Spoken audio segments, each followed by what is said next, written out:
ஆமாம், போன வாரம் நான் பிலிப்பியருக்கு எழுதின நிருபத்திலிருந்து 2 முக்கியமான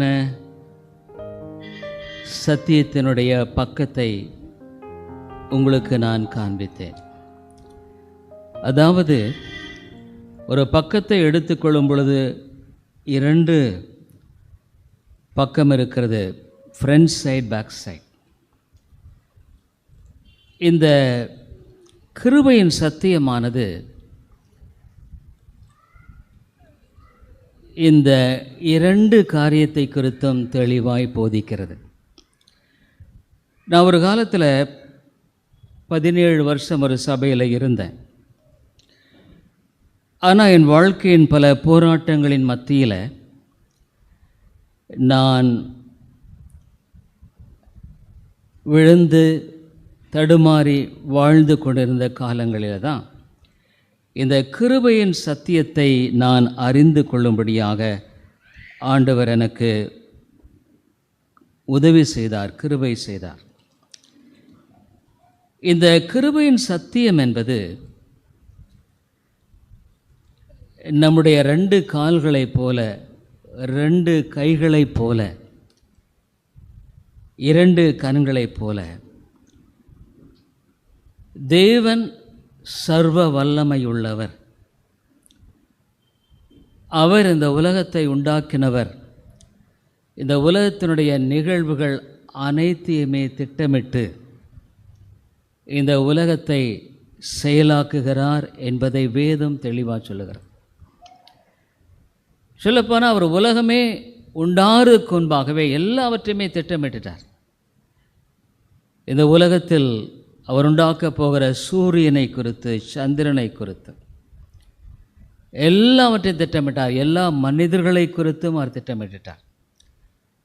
அதில் ஒரு கூட்ட மக்களை தனக்கென்று தெரிந்து கொண்டார், கிறிஸ்துவுக்குள் தெரிந்து கொண்டார் என்பதை குறித்து நாம் பார்க்கிற எபேசு 1 அதிகாரத்தில் அதை குறித்து திரித்துவ தேவன் பிதாவானவர் உலகத்தில் ஒரு கூட்ட மக்களை தெரிந்து கொண்டார். இயேசு கிறிஸ்து அவர்களுக்காக இந்த உலகத்தில் வந்து தன்னுடைய ஜீவனை கொடுத்தார் ரட்சிப்புக்காக. பரிசுத்த ஆவியானவர் இன்று அவரால் தெரிந்து கொள்ளப்பட்ட மக்களின் வாழ்க்கையில், அவர்களுடைய உள்ளங்களில் அவர் உயிர்ப்பிக்கிறார், பேசுகிறார், செயல்படுகிறார். இது ஒரு பகுதி. ஆனால் இன்னொரு பகுதியும் வேதம் சொல்லுகிறது. ஆண்டவர் இப்படி திட்டமிட்டிருக்கிறார் என்பதனால நீங்களும் நானும் நம்முடைய ஆவிக்குரிய வாழ்க்கையில் ஞானமில்லாமல் அல்லது நம்முடைய கருத்தாக வாழாமல் வாழக்கூடாது என்பதை வேதம் எச்சரிக்கிறது. ரட்சிப்பை கொடுக்கிறவர் தேவன்தான். ஆனால் நீ ரட்சிப்பை தேட வேண்டும் என்றும் வேதம் சொல்லுகிறது. ரட்சிப்பு என்று சொன்னால் ஆண்டவருடைய அனுக்கிரகத்தை, அவருடைய ஒத்தாசையை.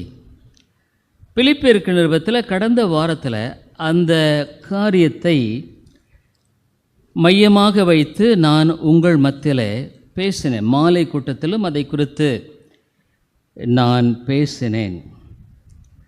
இங்கே பவுல் சொல்லுகிறதை குறித்து நாம் பார்க்கிறோம். இந்த இடத்தில் பவுல் அந்த பிலிப்பியருக்கு எழுதின நிருபம் 1 அதிகாரத்தில் 3வது வசனத்தில், சுவிசேஷம் உங்களுக்கு அறிவிக்கப்பட்ட நாள் முதல் இதுவரைக்கும் நீங்கள் அதற்கு உடன்பட்டீர்கள். அதாவது அந்த சத்தியத்துக்கு உங்களுடைய வாழ்க்கையை நீங்கள் ஒப்பு கொடுத்து வாழ்ந்தீர்கள் என்று சொல்லுகிறார். இந்த சத்தியத்தை கேட்டவர்களாய் மாத்திரமல்ல, அதன்படி நடந்தார்கள். பைபிள் என்ன சொல்லுதுன்னா, சத்தியத்தின்படி, சத்தியத்தை கேட்கிறவர்களாக அல்ல, அதன்படி நடக்கிறவர்களாக இருக்க வேண்டும். ஆகவே மனிதன் தன்னுடைய வாழ்க்கையில் இந்த சத்தியத்துக்கு ஏற்றபடி அவன் வாழ வேண்டும் என்பதை வேதம் தெளிவாக சொல்லுகிறது. இந்த பாப்டிஸ்ட் திருச்சபைகளில் ஒரு பெரிய குறைபாடு என்று கூட நம்ம சொல்லலாம். தேவனின் சர்வேகாதிபத்தியத்தை அதிகமாய் போதித்து மனிதனுடைய பொறுப்பை, உத்தரவாதத்தை அதிகமாய் பாப்டிஸ்ட் சபைகளில் போதிக்க தவறுனது ஒரு பெரிய காரியம்.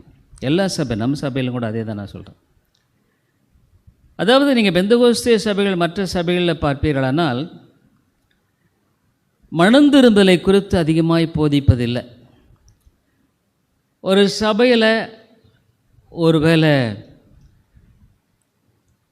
6 வாரமோ 10 வாரமோ ஒரு குறிப்பிட்ட காலமாக வந்தால் உடனே அவர்களுக்கு ஞான ஸ்நானம் கொடுத்து அவர்களை சபையில் சேர்த்து கொள்ளப்படுகிறதை பார்க்கிறோம். ஆனால் சுவிசேஷம் என்பது முதலாவது காரியம் மனம் திரும்புதல். ஆண்டவராக இயேசு கிறிஸ்து இந்த மனம் திரும்புதலை குறித்து பேசும்படியாக சொல்லுகிறார். சீர்திருத்த சபைகளிலும் கூட மனம் திரும்புதல் என்பது அதிகமாய் போதிக்கப்படாமல் போய்விட்டது. மனம் திரும்ப வேண்டும். மனம் திரும்புதல் என்பது ஒரு வாழ்க்கையினுடைய அத்தியாயத்தின் ஆரம்பம்.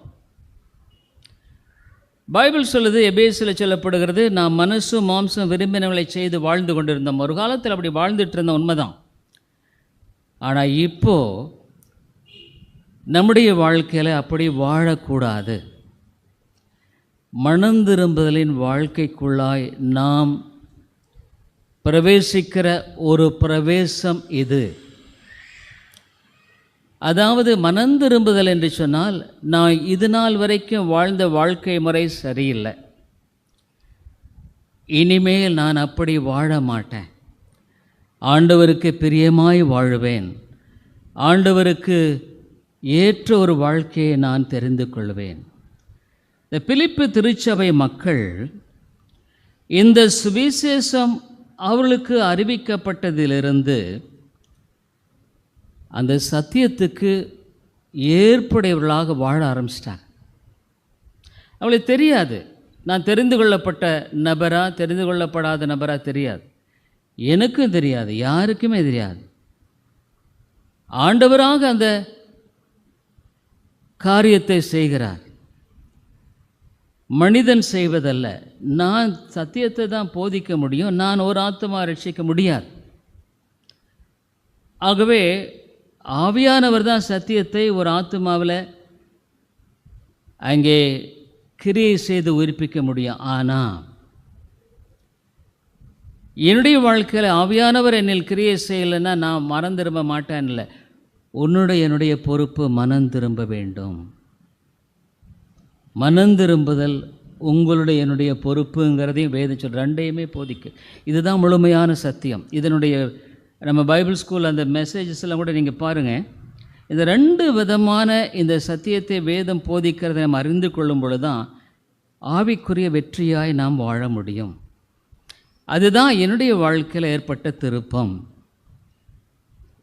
நான் ஆர்மேனிய சத்தியம் என்ற ஒருவேளை அந்த நான் இருந்த அந்த சபையில் மனிதனுடைய முயற்சிக்குரிய முக்கியத்துவத்தை போதித்த நிலையில் பல காரியங்கள், நல்ல காரியங்கள் இருந்தன, டிசிப்ளின் மற்ற காரியங்கள். ஆனால் தேவன் எவ்வளவு வல்லமையுள்ளவர், தேவன் எவ்வளவு ஞானம் உள்ளவர், எவ்வளவு மகத்துவம் உள்ளவர், என்னுடைய வாழ்க்கையில் அவர் எவ்விதமாக செயல்பட முடியும், என்னுடைய இயலாமையில் அவர் எவ்விதமாக தம்முடைய கிருபையை வெளிப்படுத்த முடியும். இது ஒரு பெரிய பக்கங்க.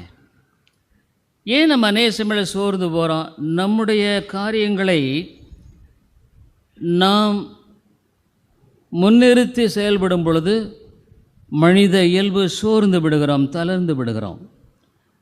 ஆனால் தேவன் என்னை தாங்க வல்லவர். அநேக வாக்குத்தத்தங்கள் நம்முடைய யூடியூப்பில் ப்ராமிசஸ் நிறைய போடுறாங்க. ஒரு நாளைக்கு 4 ப்ராமிசஸ் போடுறாங்க, காலை, மதியம், மாலை, இரவு. ஒருவேளை எத்தனை பேர் அதை நீங்கள் படிக்கிறேன் எனக்கு தெரியாது. ஆனால் அந்த ப்ராமிசஸ் போட்ட பின்னால் தான் நிறைய பேர் அதில் உற்சாகம் அடைந்து ஒவ்வொரு நாளும் அந்த சப்ஸ்கிரிப்ஷனில் உள்ளே வர்றாங்க. ஏன்னா அவங்க வாழ்க்கையில் இந்த சத்தியம் அவர்களுக்கு தைரியத்தை கொடுக்கிறது, நம்பிக்கையை கொடுக்கிறது, வாழ்க்கையின் போராட்டத்தில் அவர்களுக்கு விசுவாசத்தை கொடுக்கிறது. ஆண்டவர் விதமாக செய்கிறார், அதுதான் உண்மை. ஆகவே இந்த பிலிப்பு சபை மக்கள் சத்தியத்தை கேட்டவுடனே அதற்கு அவர்கள் இணங்கி கொடுக்கிறார்கள். ஆவிக்குரிய வாழ்க்கை வாழுவது உனக்கு பொறுப்பு உண்டு. ஆண்டவர் 7 நாளை கொடுத்து 1 நாளை கொடுத்துருக்காரு. அந்த நாளை ஆண்டவருக்கு செலவிட உனக்கு பொறுப்பு உண்டு. ஆண்டவருக்கு நீங்களும் நானும் பொறுப்பாளிகள், உத்தரவாதிகள், கடனாளிகள், கடமைப்பட்டவர்கள். ஆகவே ஆண்டவர் சொல்கிறார், உன் ரட்சிப்பு நிறைவேற நீ பிரயாசப்படணுன்றார். நான் ரட்சிக்கப்பட்டேன் அப்படின்னு சொல்கிறதில்ல. இல்லை, ரட்சிப்புங்கிறது ஒரு ஆரம்பம்தான். ஆனால் அதில் முடிவு என்பது உண்டு. பவுல் சொல்கிறாரு, இந்த ரட்சிப்பு நிறைவேற நான் பிரயாசப்படுறேன். ஐ ஸ்ட்ரைவ். போன வாரம் நான் நம்முடைய இங்கே வருகிற ஒரு குடும்பத்தை நான் சந்திக்க போனேன். நெய்க்காரப்பட்டி. அங்கே ரொம்ப தூரம் உள்ளே போய் அங்கே போய் சந்திக்க வேண்டிய ஒரு காரியம். அங்கே போன பொழுது அந்த வீட்டில் நான் விசாலமான வழி, நெருக்கமான வழியை குறித்து பேசினேன். ஆவியானவர் நான் இடத்துல பேசின, ஆண்டவர் நான் இன்றைக்கு என்னை குறித்து பேசுவது, இந்த 2 வழி தான் இருக்குது. விசாலமான வழி உனக்கு இருக்குது.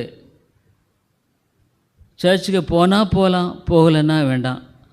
இது விசாலமான வழி. ஆனால் இன்றைக்கு ஓய்வு நாள், இது கர்த்தருடைய நாள். இந்த நாளில் ஆண்டவரை நான் கனப்படுத்த வேண்டும், அவருடைய ஆலயத்துக்கு செல்ல வேண்டும். உன்னுடைய காரியங்களை நீ திட்டமிட்டு செயல்படும் பொழுது சில காரியங்களை மாற்றி அமைக்க வேண்டியது வரலாம். அது உன்னுடைய வாழ்க்கையில் உன்னை ஒரு டிசிப்ளின், கட்டுப்பாட்டுக்குள் கொண்டு வருகிறது. இது ஒரு உதாரணமாக சொல்கிறேன். எபேசு சொல்கிறாரு, மனசு மாம்ச விரும்பினங்களை செய்து கொண்டிருந்தேன், ஆனால் இப்போ அப்படி நான் இல்லை. இப்போ நான் என்ன பண்ணுறேன், ஏன் மனசு மாம்ச விரும்பினங்களை செய்து கொண்டிருந்த வேளையில் இப்போது நான் ஆண்டுடைய சத்தியத்தை நோக்கி பார்க்கிறேன். அவருடைய வழியில் நடக்க நான் பிரயாசப்படுறேன். ஆண்டவரே, நான் என்ன செய்ய சித்தமாக இருக்கிறீர்? ஆண்டவரே, ஒரு திட்டமிடுகிறேன். இந்த காரியம் எதுவாக இருந்தாலும் சரி, இதில் நான் செய்யட்டுமா அல்லது வேண்டாமா? அதுமாதிரி வாழ்க்கை என்பது பல திருப்பங்களை கொண்டதாக இருக்கிறது. நம்ம நினைக்கிறோம் நம்ம ரொம்ப ஞானமாக இதை திட்டமிட்டு இருக்கிறோம், செய்கிறோன்னு. ஆனால் அதன் திசை திரும்பும் பொழுது நாம், ஐயோ நான் இதை எப்படி நடக்குன்னு நினைக்கல. வாழ்க்கையின் முக்கியமான பல பிரச்சனைகளில் மக்கள் தடுமாறி விடுகிறார்கள். அப்போ இப்போ நான் எப்படி நடக்கிறேன்? ஆண்டவருடைய ஜெபம் பண்ணுறேன். ஆண்டவரே, நான் இதை செய்கின்ற என்ன வருது, நான் செய்யட்டுமா? நான் இந்த காரியத்தை அவ்விதமாக நான் செய்யும்படியாக நீர் விரும்புகிறீரா? இப்போ நான் ஆண்டவரிடத்தில் போய் கேட்குறேன். முன்ன அப்படி இல்லை, நான் என்ன நினச்சேன்னு அதை செஞ்சேன். அருமையானே, இடுக்கமான வாசல்னால் நிறைய கஷ்டமான பாதை நீங்கள் நினைக்கிறதில்ல, உன்னை ஒரு டிசிப்ளினுக்குள்ளே கொண்டு வருகிறது.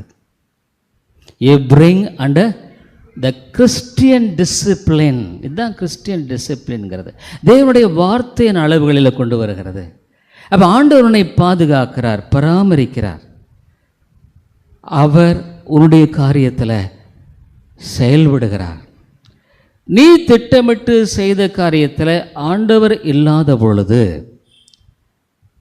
ஆண்டவருடைய வசனம் சொல்லுது, மனுஷனுக்கு செம்மையாய் தோன்றுகிற வழி உண்டு, இருக்குதுப்பா, ஆனால் அதனுடைய முடிவு மரண வழிகள்.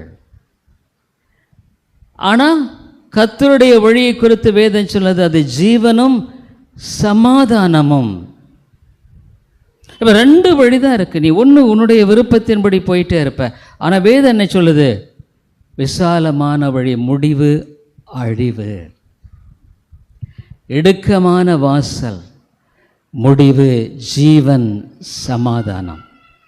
ஆகவே வாழ்க்கையில் ஏதாவது ஒரு பாதையில் தான் நான் போயிட்டுருக்குறோம். நான் விசாலமான பாதையில் போயிட்டுருக்கிறேன்னா, இடுக்கமான பாதையில் போயிட்டுருக்கிறேனா? விசாலமான பாதையில் போகிறது இன்றைக்கு எல்லாமே போகிறாங்க. மத்தேயு எழுதின சுவிசேஷத்தில் இதை நம்ம பார்க்க வேண்டியது அவசியமாக இருக்கிறது. மத்தேயு எழுதின சுவிசேஷத்தில் ஆண்டவர் தெளிவாய் சொல்லியிருக்கிறார். இதை குறித்து அவர் தெளிவாய் பேசியிருக்கிறார். மத்தேயு எழுதின சுவிசேஷம் 17வது அதிகாரம் என்று நான் நினைக்கிறேன். சரியா இல்லைங்களா? நேரோவே, ப்ராட்வே, மத்தேயு 17 இருக்குதுங்களா இல்லைங்களா? அல்லது நீங்கள் எடுத்தால் சொல்லுங்கள். மத்தேயு எழுதின சுவிசேஷம் 17வது அதிகாரம் நினைக்கிறேன். யாருமே சொல்லியே, எனக்கு நானும் எடுக்கலை. கரெக்டுங்களா? ஓ சாரி, மத்தேயு 7வது அதிகாரம். கரெக்டுங்க, மத்தேயு 7வது அதிகாரம். இங்கே பாருங்கள், 2 வழியை குறித்து ஆண்டவர் சொல்லியிருக்கிறார். மத்தேயு எழுதுங்களே, பாருங்கள், வாசிங்க. 13, இடுக்கமான வாசல் வழியாய் உட்பிரவேசியுங்கள், கேட்டுக்கு போகிற வாசல் விரிவும் வழி விசாலமுமாயிருக்கிறது, அதன் வழியாய் பிரவேசிக்கிறவர்கள் அநேகர். அடுத்து வாசிங்க. ஜீவனுக்கு போகிற வாசல் இடுக்கமும் வழி நெருக்கமுமாயிருக்கிறது, அதை கண்டுபிடிக்கிறவர்கள் சிலர். இங்கே 2 காரியத்தை சொல்கிறார் ஆண்டவர். ஒன்று, விசாலமான வழி, இதில் பிரவேசிக்கிறவர்கள் அநேகர், பிரயாணம் பண்ணவர்கள் அநேகர். அடுத்தது இடுக்கமான வாசல், இடுக்கமான வழி, அதில் பிரவேசிக்கிறவர்கள் சிலர். இந்த முடிவை நீங்கள் பார்க்கணும். விசாலமான வழியில் நடக்கிறவர்கள் முடிவு அங்கு எவ்வளோ ஒரு பயங்கரமாக இருக்கிறது என்பதை குறித்து நீங்கள் பார்க்க வேண்டும். இது அழிவு. இது நம்முடைய வாழ்க்கையில் நம்மை அழித்துவிடும். அதுமாதிரி நம்ம வாழ்க்கையில் இடுக்கமான வாசல் என்று சொன்னால் you bring under Christian discipline. இன்றைக்கி அநேக கிறிஸ்தவர்கள் கூட ஏன் ஆண்டவருடைய ஆசீர்வாதத்தை ஏதோ உலக பிரகாரமான பொருளை நான் சொல்லலை. எத்தனையோ ஆண்டவர் அறியாத மக்கள் செல்வம் செழிப்புமாக இருக்கிறார்கள். ஆண்டவர் அவங்களுக்கு பொதுவான கிருபையின் மூலமாக கொடுக்கிறார். அதாவது ஒரு சமாதானமான ஒரு வாழ்க்கை, ஒரு சந்தோஷமான ஒரு வாழ்க்கை, நிறைவான வாழ்க்கை. நாம் செய்கிறதில் தேவனுடைய கரம் இருந்து நம்மை வழிநடத்துகிற வாழ்க்கை. இது ஒன்றும் இல்லை, இட்ஸ் எ கிறிஸ்டியன் டிசிப்ளின். நம்ம வாழ்க்கையில் நாம் நம்மை அவருடைய ஆளுகைக்கு கீழாக உட்படுத்தி கொள்கிறோம். இது நம்முடைய பொறுப்புங்க. ஆண்டவருடைய வாழ்க்கையில் உனக்கு வாழ்க்கை இருக்குது, எனக்கு இந்த மாதிரி 2 வழி இருக்கிறது, நீ தெரிந்தெடுக்கிறது எதுவாக இருக்கிறது? உனக்கு விசாலமான வழி போனால் பல சமயங்கள் இந்த உலக மனிதர்களைப் போல ஒருவேளை நீ நினைக்கிறபடியெல்லாம் செய்யலாம், வாழலாம், சிந்திக்கலாம், தீர்மானிக்கலாம். ஆனால் அடுத்த வழி கிறிஸ்டியன் டிசிப்ளின், அதில் ஆண்டவருடைய சித்தத்தை செய்கிற வழி. முடிவு பாருங்கள், உடனே முடிவு தெரியாது, முடிவுங்கிறத கடைசியில் தான் தெரியும். அருமையாளனுடைய வாழ்க்கையில் ஆகவே இந்த காரியத்தை குறித்து தான் நான் பேசினேன். அருமையாளே, நீ எந்த வழியில் போயிட்டுருக்கிற? நீ ஆண்டவருடைய வழியை தெரிந்து கொள்ளணுன்னா அது உன்னுடைய பொறுப்பு. இப்போ ஒரு வேளை ஒரு காரியம் இருக்குன்னா நீ என்ன பண்ணணும்? ஆண்டவரிடத்துல போகணும். ஆண்டவரே, இதை செய்ய நான் நினைக்கிறேன், செய்யட்டுமா? ஆண்டவரே, இந்த பிரச்சனை என்னிடத்தில் நான் சந்திக்க வேண்டியதாக இருக்கிறது, நான் எப்படி சமாளிக்கிறது எனக்கு தெரியல. எல்லாவற்றையும் தேவனுடைய சமூகத்தில் கொண்டு போகிறாய். It's a Christian discipline. நிறைய சமயங்களில் நிறைய பேர் என்ன பண்ணுவாங்க, நினைப்பாங்க, ஓஹோ இதை பண்ணலாமா. நானும் கூட நினச்சி நிறைய தோல்விகளை சந்தித்திருக்கிறேன், கிறிஸ்தவனாக கூட. நீ போகும் பொழுது உனக்கு உன்னுடைய வாழ்க்கையில் உன்னை ஒரு டிசிப்ளினில் கொண்டு வர்றது உனக்கு ரொம்ப கஷ்டமாக இருக்கும். ஆனால் அது உனக்கு நல்லது. ஜீவனம் சமாதானம் உள்ள ஒரு வாழ்க்கை. உனக்கு பொறுப்பு உண்டு. ஆண்டவர் எல்லாவற்றையும் நிர்ணயிச்சிட்டார், உண்மைதான். உன்னை குறித்து என்னை குறித்து அவர் நிர்ணயித்திருக்கிறார். உன்னுடைய முடிவு என்னுடைய முடிவு எல்லாம் அவருக்கு தெரியும். எப்படி மறிக்க போகிறோம் எல்லாம் தெரியும். ஆனால் உனக்கு பொறுப்பு உண்டு. அதுதான் வேதம் சொல்லுகிறது. ஆண்டவர் எல்லாவற்றையும் நிர்ணயித்திருக்கிறார், திட்டமிட்டிருக்கிறார், செயல்படுத்தி இருக்கிறார். அது ஆண்டவருடைய சர்வ ஞானம், சர்வ திட்டம். இன்னொரு பக்கத்தில் எனக்கு உத்தரவாதம் உண்டு, நான் தான் பொறுப்பாளி. இதையும் வேதம் தெளிவாய் போதிக்கிறது. It's your choice. நீ ஒருவேளை விசாலமான வழி தான் எனக்கு வேணும்னு சொன்னால் அந்த வழியில் நீ போகலாம். அல்லது இடுக்கமான ஒரு கிறிஸ்டியன் டிசிப்ளினுக்குள்ளே நான் போய் ஆண்டோடைய ஆசீர்வாதத்தை பார்க்கணுன்னா நீ அதில் போகலாம். It's your choice. வேதம் தெளிவாக சொல்லுகிறதை பார்க்குறோம். அதுமாதிரிலே ஆக இந்த வேதம் இரண்டையுமே போதிக்கிறது, ரெண்டு காரியங்களையுமே தெளிவாக போதிக்குது. ஆகவே நீ தான் தெரிந்து கொள்ள வேண்டும், அது உன்னுடைய உத்தரவாதம். ஆனால் இதை ஆண்டவர் முன்னே முன்குறித்திருக்க என்பது சத்தியமானது வேதம் சொல்லுகிறது. இப்போ உதாரணமாக நான் ஆண்டவருடைய வழியில் போயிட்டுருக்கிறேன், இடுக்கமான வாசலில் தான் போயிட்டுருக்கிறேன். திடீர்னு எனக்கு பிரச்சனை வருது.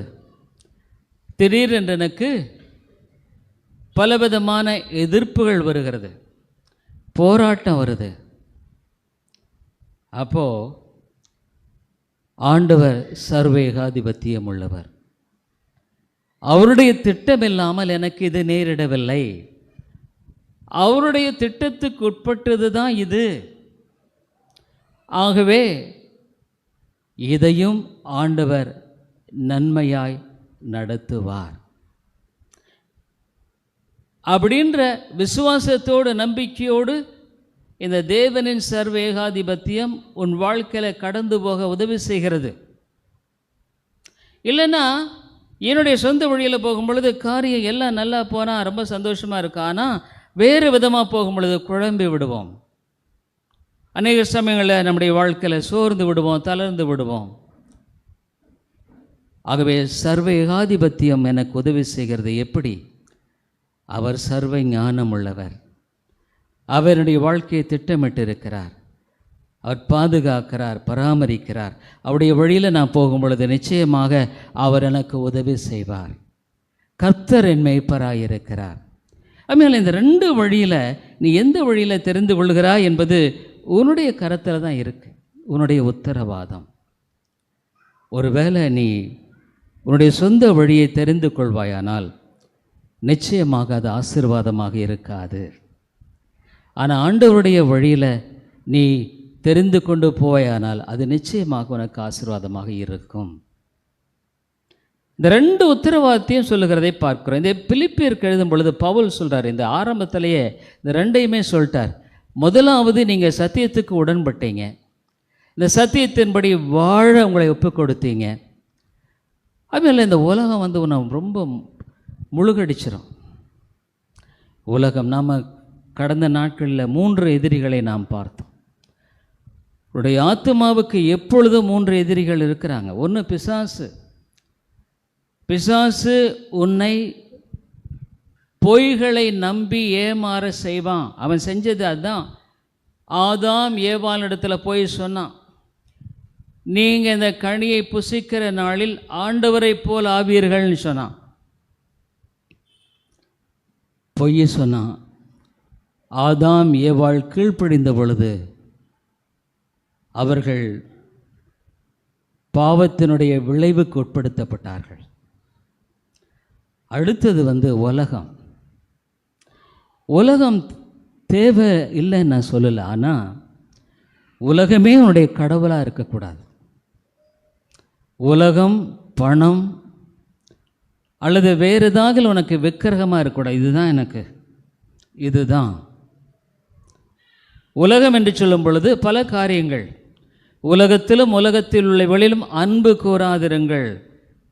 கண்களின் இச்சை, நீ பார்க்குறதெல்லாம் எனக்கு அப்படி இருந்தால் பரவாயில்ல, இப்படி இருந்தால் பரவாயில்ல. சிலர் பாரு நல்லா இவங்க பணம் சம்பாதிக்கிறாங்க, இந்த மாதிரி ஏன் நாம் தொழிலை செய்யக்கூடாது?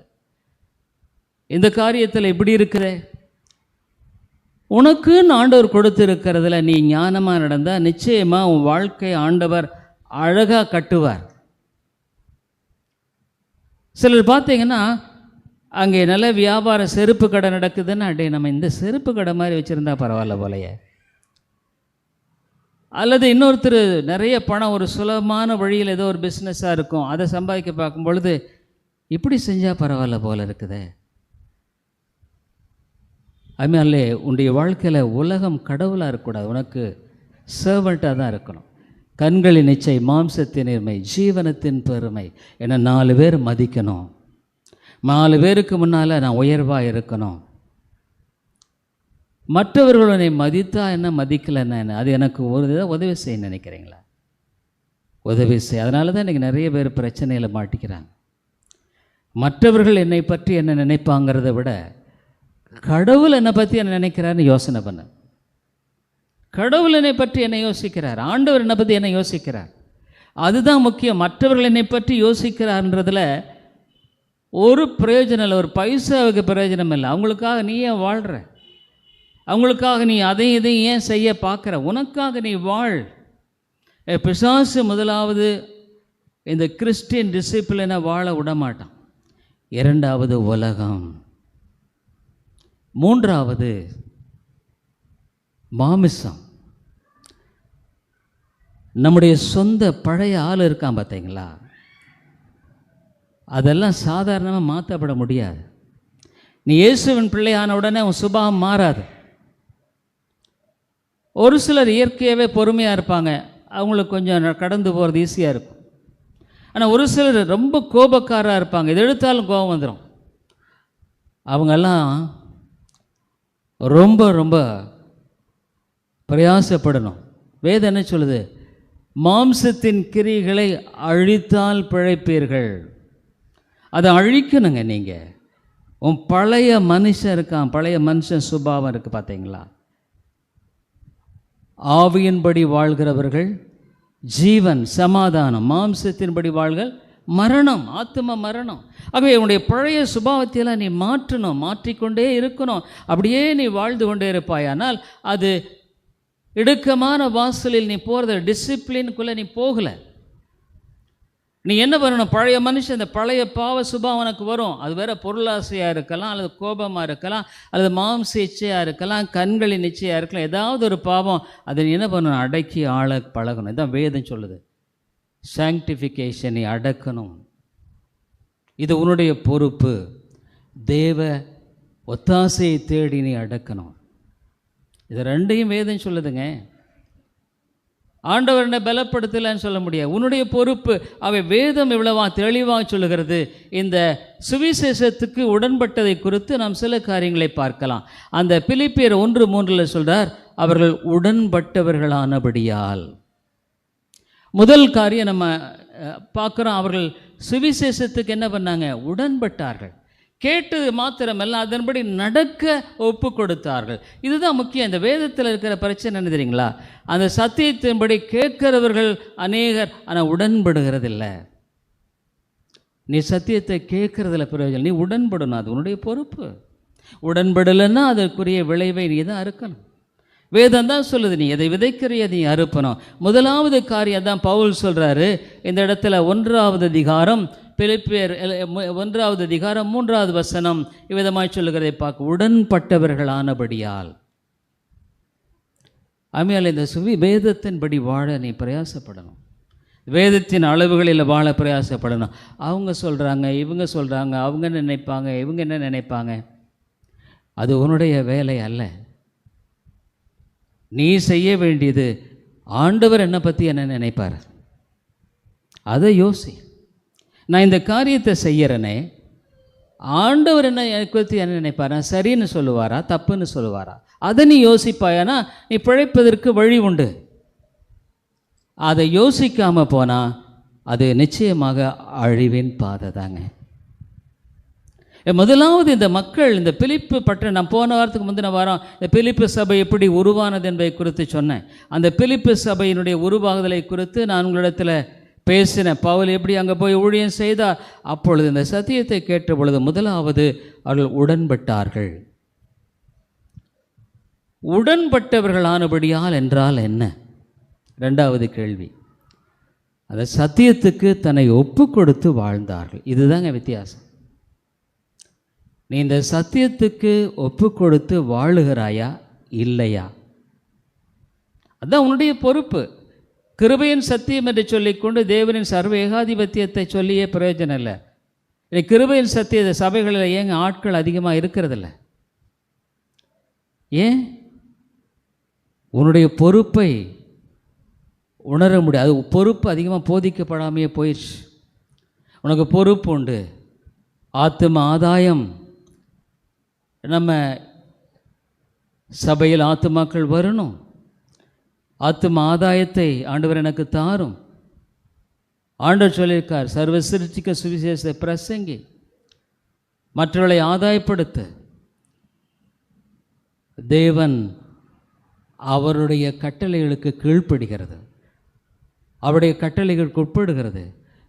தேவனை முழு இருதயத்தோடு நேசிப்பது, மற்றவர்களை நேசிப்பது, சபையை கனப்படுத்துவது, ஆண்டுடைய காரியங்களுக்கு முக்கியத்துவம் கொடுப்பது, முதலாவது தேவனுடைய ராஜ்யத்தை, அவருடைய நீதியை தேடுது. வேதத்தில் பல காரியங்களை நாம் பார்க்கிறோம். இதுதான் நீ உட்படுவதனுடைய அர்த்தம். உட்படுகிறல்லன்னா அது சத்தியத்துக்கும் உனக்கும் சம்பந்தமில்லை. அந்த பகுதியில் நம்ம பார்க்குறோம், பவுல் இங்கு 4:6 வசனம் யாராவது வாசிங்க. 1:6, பிலிப்பியர் 1:6. நான் உங்களை நினைக்கிற பொழுதெல்லாம் என் தேவனை ஸ்தோத்தரிக்கிறேன். பவுல் சொல்கிறார், இந்த பிலிப்பு சபையினுடைய மக்கள் நிலையை பார்க்கும் பொழுது, உங்களெல்லாம் நினைக்கும் போது நான் ஆண்டவருக்கு ஸ்தோத்திரம் சொல்கிறேன். ஏன்னா அதுமாதிரி உன் வாழ்க்கை ஸ்தோத்தரிக்கப்படத்தக்க ஒரு வாழ்க்கையாக இருக்கா, அல்லது வருத்தப்படத்தக்க ஒரு வாழ்க்கையாக இருக்குதா? ஒரு ஊழியன் மட்டுமில்லை, ஆண்டவருடைய வாழ்க்கையை குறித்து என்ன நினைக்கிறார்? இது நீ பொறுப்பு. நீ சிந்திக்கணும். தேவன் என்னை பற்றி என்ன நினைக்கிறார்? மனுஷர்களை பற்றி நினைக்கிறதில்ல. ஆண்டவர், நான் இந்த காரியத்தை செய்கிறேன், உன்னை பார்த்து. கடைசியில் பவுல் ஆண்டவர் சொல்கிறார், அந்த 5 தாலந்து வாங்கினவன் என்ன பண்ணுறான்? 5 தாலந்தை கொண்டு போய் பிரயாசப்படுறாங்க. அந்த 5 தாலந்தை கொண்டு வியாபாரம் பண்ணுகிறான். வியாபாரம் பண்ணதில் பல கஷ்டங்கள் இருக்குது, நஷ்டங்கள் இருக்குது, பிரயாசம் இருக்குது. ஒருவேளை காலையில் எழுந்து போய் அப்படி இதில் ஆண்டுடைய காரியங்கள். அவன் இன்னொரு 5 தாலந்தை சம்பாதிச்சு கொண்டு வரான். அடுத்தவன் 2 தாலந்தை ஆண்டவர் கொடுத்தான். அந்த 2 தாலந்துக்கு ஏற்ற விதத்தில் அவன் பிரயாசப்படுறான். ஆண்டவரிடத்தில் சொல்கிறான், ஆண்டவரே 2 தாலந்தை கொடுத்து இருந்த 5 தாலந்து நம்ம எல்லாமே கணக்கு கொடுக்க வேண்டும். ஆனால் 1 தாலந்து வாங்கினவன் என்ன பண்ணான்? போய் புதைச்சிட்டான். நிறைய பேர் என்ன தெரியுங்களா, ஞாயிற்றுக்கிழமை ஒரு வேளை சத்தியத்தை கேட்பாங்க. வாரம் முழுக்க ஆண்டவரோடு நீ ஒரு ஒப்புரவான வாழ்க்கையை நீ தேடுறையா? ஆண்டவருக்கு பிரியமாய் வாழணுங்கிற ஒரு எண்ணமும் சிந்தையும் உன்னை ஆட்கொள்ளுகிறதா? உன்னுடைய வாழ்க்கையில் திடீர்னு சந்திக்கும் பொழுது ஆண்டவரை தேடுகிற தேடுதல் உன்னிடத்தில் இருக்கா? வாரம் முழுது நீ எப்படி வாழ்கிற? உனக்கு பொறுப்பு உண்டு. ஆமாம், நீ ஆண்டவரை தேடணும். காலையில் எழுந்தவுடனே, ஆண்டவரே இந்த நாளை எனக்கு ஆசீர்வதித்து தாரும், நீர் என்னை வழிநடத்தும், எனக்கு உதவி செய்யும், எனக்கு ஒத்தாசை தார். அதனுடைய பொறுப்புங்க. ஆண்டவருடைய ஆசீர்வாதம் இல்லாமல் நீ என்ன செய்ய முடியும்? யோசனை பண்ணிப்பார். என்ன செய்ய முடியும்னு நீ நினைக்கிற? நீ அப்படி செஞ்சதெல்லாம் எப்படி இருக்குன்னு என்ன நினைக்கிற? ஆக உன்னுடைய பொறுப்பு காலையில் எழுந்த உடனே ஆண்டவருக்கு உன்னை ஒப்பு கொடுத்து உன்னுடைய வாழ்க்கையை அவர் வழிநடத்தி செல்லணுங்கிற அந்த பொறுப்பு உண்டு. இந்த மக்கள்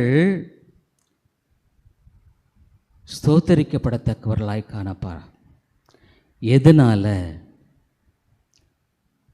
எதனால அவர்களை குறித்து அவர் ஸ்தோத்திரம் செய்கிறார்.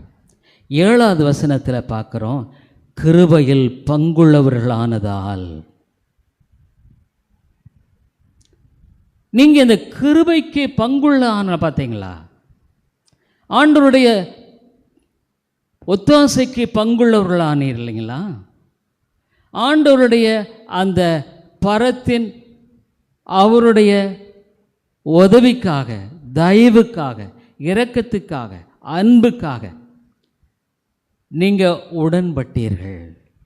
அந்த கிருபைக்கு உங்களுடைய வாழ்க்கையில் ஒரு பங்களிப்பை ஆண்டவர் கொடுக்கிறார். உங்களை வழிநடத்தும்படியாக அவர் உண்மையிலவராக இருக்கிறார். நீ ஆண்டவரை தேடும் பொழுது இல்லை நான் உன்னை நடத்த மாட்டேன்னு சொல்லிடுவாரா? காலையில் எழுந்து நீ தாழ்மையாக, ஆண்டவரே இந்த நாளை நான் ஆசீர்வதிக்கிறேன், இந்த நாளை எனக்கு ஆசீர்வதித்து தாரும். ஒருவேளை இந்த நாளில் நான் சந்திக்கிற சில காரியங்கள் இருக்கலாம், எனக்கு விஞ்ஞானத்தை தாரும். நான் கையிட்டு செய்கிற இந்த காரியத்தில் உம்முடைய திருப்தி இருக்கட்டும், நிறைவு இருக்கட்டும், ஒத்தாசை இருக்கட்டும். ஆಮೇಲೆ ஆதி திருச்சபையில் பந்தி விசாரிக்கிறவர்களுக்கு ஆட்களை தேர்ந்தெடுக்கிறாங்க. கிரேக்கர்களுக்கும் யூதர்களுக்கும் சில பிரச்சனை வந்த பொழுது ஆவியினால் நிறைந்தவர்களை தெரிந்து கொள்கிறார்கள். ஆவியினால் நிறைந்த என்ற என்னன்னா, நம்முடைய வாழ்க்கையில் தேவ ஆவியானுடைய வழிநடத்தலுக்கு உட்பட்ட ஒரு வாழ்க்கை, அதாவது அவருடைய கிருபைக்கு உட்பட்ட வாழ்க்கை, அவருடைய சித்தத்தை செய்யும்படியாக நம்முடைய வாழ்க்கையில் ஒப்பு கொடுக்கப்பட்ட ஒரு வாழ்க்கை. ஆண்டவரே, என்னுடைய எண்ணங்கள் சிந்தனைகள் எல்லாம் நீர் ஆண்டு கொள்ளும், நமக்கு பிரியமில்லாத எடுத்து போடும். அதனால தான் பவுல் அந்த ஜனங்கள் கிருபைக்கு உட்பட்டார்கள்.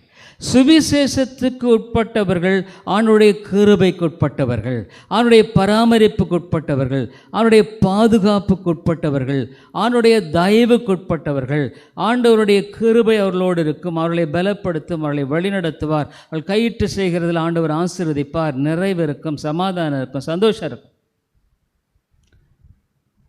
அது இல்லைன்னா குழப்பம் வரும், பிரச்சனை வரும், நிம்மதி இருக்காது, சந்தோஷம் இருக்காது, மனசில் அலசடிப்படுகிறது. பவுல் சொல்கிறாரு, இந்த ஜனங்கள் இந்த கிருபைக்கு உட்பட்டிருக்கிறபடியால் அவர்களுக்காக பவுல் சொல்கிறார், ஸ்தோத்தரிக்கிறேன். என்ன ஒரு அருமையான சாட்சி இல்லை? அதனால இந்த உலகத்தில் 2 வழி இருக்கு, ஒரு சமாதான வழி, சமாதானமற்ற வழி. இது உன் கையில் தான் இருக்குது, நீ தான் அதை தீர்மானிக்கணும். சமாதானத்தின் வழி என்று சொன்னால் கிருபையின் வழி, கிறிஸ்டியன் டிசிப்ளின் வே, இடுக்கமான வழி. சமாதான குறைவில்லாத வழின்னா விசாலமான வழி. அதான் பவுல் ஒரு இடத்துல சொல்கிறார், மனசு மாம்ச விரும்பலை செய்த காரியம். பவுல் தன்னுடைய வாழ்க்கையில் ஆரம்பத்தில் கற்றுக்கொண்ட பாடம் அதுதான். ஆண்டவரே, நான் என்ன செய்ய சித்தமாக இருக்கிறீர்? இந்த மக்கள் எப்படி உடன்பட்டாங்கன்னா, இந்த சத்தியத்துக்கு தங்களை ஒப்பு கொடுத்தார்கள், சத்தியத்துக்கு உடன்பட்டார்கள். அதுதாங்க கிறிஸ்தவ வாழ்க்கை. அது இல்லைன்னா நம்ம வாழ்க்கையில் குழப்பந்தான். 4 பேர் உங்களை தூற்றுவார்கள், 4 பேர் உங்களை நல்லா சொல்லுவாங்க. ஆண்டவர் என்னை பற்றி என்ன நினைக்கிறாருங்கிறது முக்கியம். மற்றவர்கள் உன்னை புகழ்ந்து என்ன பிரயோஜனம்? ஒன்றுமே பிரயோஜனம் இல்லை. என்னை மற்றவர்கள் மேன்மையாக பேசுகிறது என்ன பிரயோஜனம்? ஒன்றுமே இல்லை. அது மற்றவர்கள் என்னை தீதாய் பேசுனதுனால எனக்கு என்ன பாதிப்பு? ஒன்றுமே இல்லை. அது எந்த விதத்தில் எனக்கு பெரிய பிரயோஜனம் இல்லை. இன்றைக்கி மனிதர்கள் மற்றவர்களுக்காகவே வாழுகிறார்கள், அது எனக்கு பிரயோஜனம் இல்லையே. எனக்கு பிரயோஜனமானது என் ஆண்டவர் பற்றி என்ன நினைக்கிறார்? நல்லது, உத்தமமும் உண்மையும் உள்ள ஊழியனே. உத்தமம், உண்மை. நீ பெருசாக சாதிச்ச, 5 தாலந்து வாங்கினப்பா, நீ 5 தாலந்து சாதிச்சிட்ட. உத்தமம், உண்மை உள்ள. 1 தாலந்து வாங்கினவன் வந்தான், 2 பேரும் 5 தாலந்து உள்ளவங்க 10 தாலந்தோடு வர்றாங்க. 2 தாலந்து பெற்றவர்கள் 2 தாலந்து கொண்டு வராங்க. 1 தாலந்து கொண்டு 1 மட்டும் கொண்டுட்டு வரான். ஆத்மா ஒன்றும் ரட்சிக்காமல் வெட்கத்தோடு ஆண்டவா அப்படின்னு ஒரு பாடல் பாடுறோம். எவ்வளோ கால ஆண்டவர் கொடுத்திருக்கார், எவ்வளோ நன்மை செய்திருக்கிறார், எவ்வளோ பலத்தை கொடுத்திருக்கிறார், எவ்வளோ கிருபையை கொடுத்திருக்கிறார். நம்ம இன்னைக்கு வரைக்கும் உயிரோடு இருக்கிறதோடைய கிருபைங்க. எத்தனையோ பேர் மறிச்சிட்டாங்க. அப்படி இருக்கும் பொழுது கர்த்தர் உனக்கு கிருபை கொடுக்காமல் நீ சம்பாதிக்கிறன்னா அதுக்கு பலத்தை யார் கொடுத்தது? அதற்குரிய வழியை யார் ஏற்படுத்தி கொடுத்தது? அதற்குரிய காரியங்களை செய்தது யார்? தேவன். ஆகவே அவரை நீ மறந்துட்ட, அவருடைய காரியத்தை கொண்டு புதைச்சிட்ட, தள்ளிட்ட, அது வேண்டான்ட்டு உலகம்னு போகிற. இந்த ஒரு தாலந்து பெற்றவன் ஒருவேளை வருவாரோ வரமாட்டாரோ, வந்தால் வேணா எடுத்து கொடுத்துடலாம், கொண்டு போய் புதைச்சிடலாம் இல்லை? அதுமாதிரி வாழ்க்கையில் உனக்குன்னு சில தாலந்துகளை கொடுத்துருக்கிறார். அது உபயோகப்படுத்து. நீ பெரிய ஒரு ஸ்டேஜில் ஏறி ஒரு பிரசங்கியாக இருக்கணும்னு இல்லை. தேவன் வழிநடத்தும்படியான வழியில் நம்ம செயல்படுகிறோம். பொதுவாக நம்முடைய சர்ச்சில் பின்பற்றுவது லெட் வர்ஷிப்புங்கிறது. இதுதான் வேதத்தில் சொல்லப்பட்டிருக்கிற ஆராதனை வழிமுறை. அதாவது மனித காரியத்தினால் இழுக்கப்படாதபடிக்கு தேவனை சரியான நோக்கத்தோடு பார்க்கும்படியாக வழிநடத்தப்படுகிற ஒரு வழிமுறை. வேதத்தின் பக்கமாக நாம் நோக்கி பார்க்க வேண்டும், மனிதனுடைய தாளந்துகள் அல்ல. ஆகவே தான் நம்ம சில சர்ச்சஸில் பாடுறது, பல காரியங்களை அனுமதிக்கிறதை நாம் பார்க்குறோம். மனித புகழ்ச்சிக்கான காரியங்கள் இல்லவே இல்லை. தேவன் மட்டுமே புகழத்தக்கவர். நீ இடுக்கமான வாசலில் வாழ்கிறையா, நடந்து போயிட்டுருக்கிறையா? அதாவது இடுக்கமாக கிறிஸ்டியன் டிசிப்ளின். ப்ராட்வே உன்னுடைய வழியில் போ. அருமையாலே அது அழிவின் வழி. அவை பவுல் சொல்கிறாரு, இந்த மக்கள் கிருபைக்கு பங்குள்ளவானபடியால் நான் ஸ்தோத்தரிக்கிறேன். அவளுக்காக சொல்லுகிற சில காரியங்கள். 5வது பாருங்க, அவருடைய அன்பை குறித்து பேசுகிறார் பவுல். இந்த இடத்துல இந்த அன்பு 8வது வசனத்தில் பார்த்தீங்கன்னா, இயேசு கிறிஸ்துவின் உருக்கமான அன்பிலே உங்கள் எல்லார் மேலும் எவ்வளவோ வாஞ்சியாக இருக்கிறேன் என்பதற்கு தேவனே சாட்சி. அந்த 7வது வசனத்தில், என் கட்டுகளிலும் நான் சுவிசேஷத்திற்காக உத்தரவு சொல்லி அதை திடப்படுத்தி வருகிறதிலும் நீங்கள் அனைவரும் எனக்கு அளிக்கப்பட்ட கிருபையில் பங்குள்ளவர்களானதால் உங்களை என் இருதயத்தில் தரித்து கொண்டிருக்கிறபடியினாலே உங்கள் எல்லாரையும் குறித்து நான் இப்படி நினைக்கிறது எனக்கு தகுதியாக இருக்கிறது. ஆண்டவர் பவுலுடைய ஊழியத்தை ஆசீர்வதித்தார். பவுல் என்ன சொன்னார்? நான் செய்கிற ஊழியன்ல இதில் உங்களுடைய பங்களிப்பு உண்டு. நிச்சயமாக ஒரு சபை என்பது உங்களுடைய பங்களிப்பு உண்டு, ஒவ்வொருவருடைய பங்களிப்பு உண்டு பல விதங்களில். ஆனால் சபையோடு என்னுடைய பங்களிப்பு எவ்விதமாக இருக்கிறது? நான் சபையோடு இணைந்து வாழ கற்றுக்கொண்டிருக்கேன்னா, ஆண்டவர் ஏன் சபை என்ற ஒரு அமைப்பை ஏற்படுத்தி இருக்கிறார்? ஓய்வு நாளை மட்டும் ஏற்படுத்தி நீ ஓய்வு நாளில் உட்காந்து வீட்டில் ஜெபம் பண்ணுன்னு சொல்லியிருக்கலாம்ல. ஏன் ஒரு சபை என்ற அமைப்பை ஏற்படுத்தியிருக்கார்? அந்த சபையில் நம்ம வரணும்னு, அந்த சபையில் அவனுடைய வார்த்தையை போதிக்கணும், அதை கேட்கணும், அதுக்கு உடன்படணும். அதனாலே இந்த மக்கள், பவுல் சொல்கிறார், அந்த கிருபையில் மட்டும் பங்களிக்கலை, அந்த ஊழியத்திலும் பங்களித்தார்கள். அந்த ஊழியத்தை நேசித்தார்கள், அந்த ஊழியத்தை அவர்கள் பின்பற்றினார்கள். இவ்வளோ ஊழியங்கள் செய்யலாம். நம்ம மற்றவர்களுக்காக நீங்கள் ஜெபிக்கலாம். ஒருவேளை ஒரு பேப்பரில் எழுதி சபையில் வருகிற எல்லாருடைய பெயர் எழுதி ஜெபிக்கலாம். ஆண்டவரே இவர்களுக்கு உதவி செய்யும், இப்படி ஒத்தாசையை தாரும். மற்றவர்களோடு கூட அவருடைய நெருக்கமான சூழ்நிலைகளில் அவளுக்கு ஆறுதலாக பேசலாம். சபையில் வரும் பொழுது புதிய சில ஆத்துமாக்கள் வரும்போது அவரிடத்தில் பரிவாய் பேசலாம். பங்களிப்பு என்பது ஒவ்வொன்றிலும் இருக்கிறது. உங்களுடைய வாழ்க்கையில் ஆண்டுடைய வார்த்தையின் காரியத்தை குறித்து உண்மையான விதத்தில் நீ மற்ற இடத்துல சாட்சி சொல்லலாம். உங்கள் வாழ்க்கையில் ஆண்டவர் செய்த காரியங்களை உங்களுடைய ஃப்ரெண்ட்ஸு மற்றவங்க எத்தனையோ பேர் இருப்பாங்க, எனக்கு அவங்கள தெரியாது. நீங்கள் அவரிடத்துல பேசலாம், அவர்களை அழைக்கலாம், சபைக்கு அழைக்கலாம். சத்தியத்தை அவர்கள் கேட்டு ஆண்டவர் மனம் திரும்புவதற்கு ஏது உண்டு? அற்பமான காரியங்களை கொண்டு ஆண்டவர் பெரிய காரியங்களை செய்கிறார். ஆகவே சபையின் பங்களிப்பு என்பது எல்லாவற்றிலும் இருக்கிறது. சபையை ஆயத்தப்படுத்துகிறோம். சனிக்கிழமை 5 மணிக்கு இங்கே கூடி வந்து நம்ம ஆயத்தப்படுத்துகிறோம். இங்கே பாருங்கள், நிறைய ஒட்டடைலாம் இருக்குது. அதெல்லாம் ஒட்டடை யாருமே அடிக்க ஆள் இல்லை. 2 பேர் நேற்று வந்து சிஸ்டர்ஸ் தான் செஞ்சாங்க, வேறு வழி கிடையாது. ஆகவே நீங்கள் நல்லா பார்த்தீங்கன்னா நிறைய ஒட்டடை இருக்குங்க. இங்கே ஆண்கள் வந்து அந்த ஒட்டடையை நல்லா அடித்து அதுக்கு ஆண்டவர் ஆசீர்வாதத்தை கொடுப்பார். ஆண்டவருடைய காரியத்தில் நான் என்ன பங்களிப்பை அளிக்கிறேன், என்னால் என்ன பங்களிப்பு முடியும், இதை குறித்து நாம் சிந்திப்பது மிக மிக அவசியம், மிக மிக தேவையாக இருக்கிறது. அதனால இது ரொம்ப ரொம்ப முக்கியம்.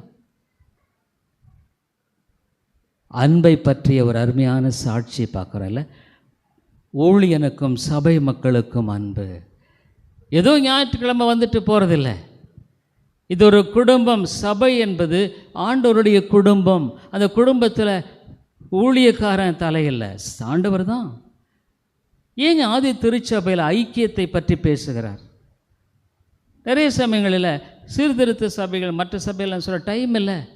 ஒருவருக்கொருவர் ஐக்கியப்படுகிறது. எப்படி இருக்கீங்க பிரதர், எப்படி இருக்குங்க சிஸ்டர், ஒரு அன்பான வார்த்தை. மற்றவர்கள் சில சமயத்தில் கடினமான சூழ்நிலை கடந்து போகிறாங்களா, அவர்களுக்காக ஜெபிப்போம். ஆண்டவர் ஜெபத்தை கேட்குறார். அவர்களுக்காக பாரப்படலாம். ஒருவேளை அவர்கள் இக்கட்டான சூழ்நிலையில் கடந்து போகிறவர்களாக இருக்கலாம், அவர்களுக்காக ஜெபிப்போம். அதனால் ஐக்கியம் என்பது ஆவிக்குள்ளான ஐக்கியம். சபையில் மற்றவர்களை குறித்த ஒரு பாரம், மற்றவர்களை குறித்த ஒரு அக்கறை, மற்றவர்களை குறித்த ஒரு கரிசனை. அப்போ உன்னை குறித்து ஆண்டவர் அக்கறைப்படுவார், உன்னை குறித்து ஆண்டவர் செய்வார், உன்னுடைய காரியங்களை குறித்து. இதெல்லாம் சபையில் உன்னுடைய பங்களிப்பு. அதை நீ செய்யணும், அது நீ தான் செய்யணும். அது உன்னுடைய காரியமாக நீ அதை குறித்து யோசிக்கணும். கடைசியாக நாம் பார்க்கும்படியான காரியம் என்ன? பவுல் அவர்களுக்காக ஜெபிக்கிறார். எப்படி ஜெபிக்கிறார்? கடைசியான ஜெபத்தை நம்ம பார்க்குறோம். அவங்களுக்காக ஜெபம் பண்ணுறார். இந்த பகுதியை பார்த்து நான் முடிக்க விரும்புகிறேன். அது சொல்கிறாரு, 7வது வசனம், ஸ்தோத்திரம் பண்ணுகிறேன், என் கட்டுகளிலும் நான் சுவிசேஷத்திற்காக உத்தரவு சொல்லி அதை திடப்படுத்தி வருகிறதிலும் நீங்கள் அனைவரும் எனக்கு அளிக்கப்பட்ட கிருபையின் பங்குள்ளவர்களானதால் உங்களை என் இருதயத்தில் தரித்து கொண்டிருக்கிறபடியினால் உங்கள் எல்லாரையும் குறித்து நான் இப்படி நினைக்கிறது எனக்கு தகுதியாக இருக்கிறது. ஆண்டவரே, இந்த இடத்துல பவுல் அவர்களை நினைவு கூறுகிறார், அவளுக்காக ஜெபிக்கிறார். பல இடங்களில் பவுல் இரவும் பகலும் ஜெபிக்கிறேன், உங்களுக்காக ஜெபிக்கிறேன். இப்போ நான் சில உங்களுக்காக ஒருத்தரை கூட நினைத்து ஒவ்வொரு பேர் சொல்லி அவங்களுடைய காரியங்களுக்காக ஜெபிக்கிறேன். ஜெபம் என்பது முக்கியம். நான் எல்லா நேரத்தில் ஜெபிக்க, என்னுடைய வாழ்க்கையில் ஜெபம் ஒரு பெரிய முதலீடு மாதிரிங்க. ஜெபம் உண்மையாக முதலீடு. தனியாக ஜெபிக்கிறேன், மற்ற நேரத்தில் ஜெபிக்கிறேன். ஜெபிக்கும் பொழுது ஆண்டவர் எப்படி என்னை வழிநடத்துகிறேன் என்பதை நான் அறிந்திருக்கிறேன். நான் இன்றைக்கி நான் ஜெபிக்கிறேன். ஒருவேளை நான் மரித்து விட்டாலும் இந்த சபைக்காக ஜெபிக்கிற ஆண்டவரே, இந்த சபையை காத்துக்கொள்ளும், இந்த சபையின் மக்களை பாதுகாத்துக்கொள்ளும்.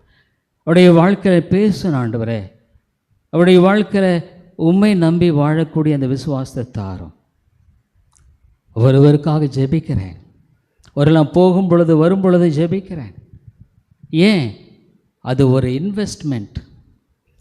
எப்போது நான் சொல்கிறேன், ஜெபம் வந்து ஒரு இன்வெஸ்ட்மெண்ட்டு தான். இன்றைக்கி நான் ஜெபம் பண்ணுறேன், இன்றைக்கி நான் விதைக்கிறேன்.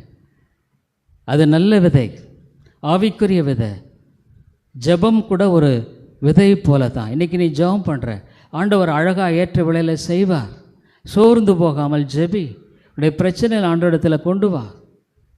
ஜெபம் பண்ணு. பிசாசு ஜெபிக்க விட மாட்டான். நீ ஆண்டவரிடத்தில் ஜெபம் பண்ணு. ஆண்டவரே, இந்த காரியத்தை எப்படி கையாளுது எனக்கு தெரியாது. பவுல் இந்த மக்களை நினைக்கும் பொழுது நிச்சயமாக அவர்களுக்காக ஜெபிக்கிறார். பல நிருபங்களில் அழகாக அவர்களுக்காக ஜெபிக்கிறார். அதிலே சபை என்பது ஆண்டவருடைய வீடு, ஆண்டவருடைய பிள்ளைகளின் ஐக்கியம். அது உன்னோடு இணைத்து கொள்ளும் பொழுது உனக்கு பாதுகாப்பு உண்டு. நீ தனியாக இருக்கும்பொழுது உனக்கு பாதுகாப்பு இல்லை. இந்த உலகத்தில் தேவனுடைய சபையில் நீ உன்னை உட்படுத்தி கொள்ளாமல் வேறு எந்த இடத்துலையுமே பாதுகாப்பு இல்லை. சபையோடு உட்படுத்தி கொள்ளும் பொழுது நீ இயேசுவின் சரீரத்தோடு உன்னை இணைத்து கொள்கிறாய். இயேசுவின் பாதுகாப்பின் வலைக்குள்ளே நீ வருகிறாய். இல்லைன்னா நீ வெளியே இருக்கிற, யுவர் அவுட் சைடர். பாதுகாப்பு இல்லை. ஒரு சபையில் வந்தாலும் உன் மனதளவில் நீ சபையோடு இணைந்து வாழ முடியலைன்னு சொல்லும் பொழுது உன்னுடைய வாழ்க்கையில் பாதுகாப்பு இல்லை. வேலி அடைக்கப்படவில்லை. சாத்தான் எந்த நேரத்தில் எப்படி வேணாலும் பிரச்சனைகளை கொண்டு வரலாம். அருமையாலே, உன்னுடைய பொறுப்பை நீ யோசிக்கிறோம். ஆண்டவர் சகலத்தையும் நடப்பித்திருக்கிறார். முன்குறித்து அழகா உடைய மகிமை மேன்மை, இந்த முன்குறித்தல் சத்தியங்கிறது எவ்வளோ உயர்வான ஒரு சத்தியம்.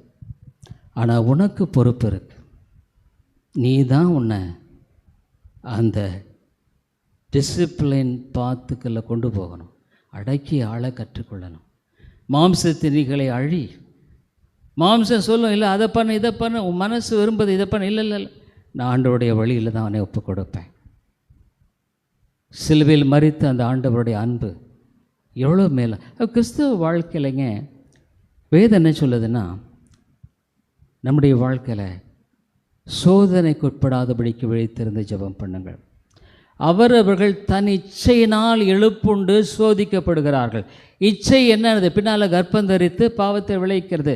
ஒரு சின்ன ஆசை வருது, அதை நீ என்ன பண்ணணும்? ஆண்டவருக்குள்ளாக கட்டுப்படுத்தி கொண்டு வரணும். அதை விட்டுட்டு அதுக்கு நீ உடன்படும் பொழுது அது பாவத்தை பிறப்பித்து உன்னை வஞ்சிக்கிறது, சோதிக்கிறது. விழுந்து விடுகிறாய், தடுமாறுகிறாய், உடைய வாழ்க்கையின் பிரயோஜனத்தன்மை இழந்து விடுகிறாய். ஜெபிப்போம். அன்புள்ள ஆண்டவரே, பவுல் இந்த பிலிப்பு திருச்சபை மக்களை பார்த்து எவ்வளவு அழகாக ஆண்டவரே பல காரியங்களை சொல்லுகிறதை நாங்கள் பார்க்கிறோம். ஆமாம் ஆண்டவரே, இந்த உலகத்தில் ரெண்டு பாதை தான் எங்களுக்கு இருக்குது. ஒன்றா விசாலமான பாதை, நாங்கள் நினைச்சதெல்லாம் செய்யலாம். ஆண்டவரே நீர் வெற்றி விடுகிற நான் முடிவு அழிவு. இன்னொன்று உம்முடைய கட்டுப்பாட்டில் உம்முடைய சத்தியத்தின் வழியில் நடப்பது. ஆண்டவரே, நான் எந்த வழியில் நடந்து கொண்டிருக்கிறேன் என்பதை சிந்திக்க உதவி செய். என்னை நான் இந்த சத்தியத்தின் வழியில் உட்படுத்தி கொள்ள வேண்டியது எனக்கு கடமை, எனக்கு பொறுப்பு உண்டு. அதை நான் வேண்டான்னு விலக்குவேனானால் அதை ஆண்டவரே நான் அழிவையும் சமாதான குறைவுகளையும் விலக்க முடியாது, அதை எடுத்து போட முடியாது. ஏன்னா நான் தான் அதை தெரிந்து கொண்டேன். எப்படி மோசே சொன்னார், இதோ உங்களுக்கு முன்பாக சாபத்தை வைக்கிறேன், உங்களுக்கு முன்பாக ஆசீர்வாதத்தை வைக்கிறேன், எதை நீங்கள் தெரிந்து கொள்வீர்கள் என்று இஸ்ரேல் மக்களை பார்த்து கேட்டார். உண்மைதான் ஆண்டவரே, சாபத்தின் வழி ஒன்று, ஆசீர்வாதத்தின் வழி ஒன்று. எதை நான் தெரிந்து கொள்ளப் போகிறேன்? ஆவியானவரே நீர் பேசும். இயேசுவின் நாமத்தில் ஜெபிக்கிறோம் நல்ல பிதாவே, ஆமென்.